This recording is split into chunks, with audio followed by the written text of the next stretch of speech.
Ethiopia sa Quingui ni sa kap kachang an daru de kel kapai bakel ron king daro di jandaro de kel eno bagu yorol Ethiopia chana nga chang yandaru de kel kapai bakel kade ron kinero jandaru de kel me cha lara nasin kontin let ka kwi kwintin la kwar ka changa die ka jok Quingui menyam me peno balat ron kinero di jandaro kapai badak kwenyen yam chalas kapai badak ron kinero jandaro me peno bagui baga yorka je akwi coronavirus en ci bari mon kele ay wetan ka gambella sagu yone ne coronavirus rodel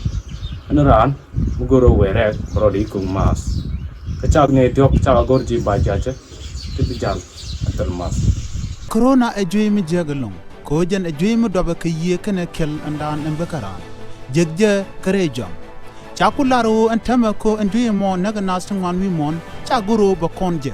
ajen malarje o kondial bana men challe maske mala kum ko wum bajala wum ko chaju mo chaje bla dobana chalar kuma dan no eneran ka gambela be masa mo be yi kokejen gwasan chalar o re bajaje mejel ne dok bi ka yigane tete ken ke men ba kum corona ko chaje bje mi jirami jen wire gore eno broad cook mas ko jin dinamo be gang karodo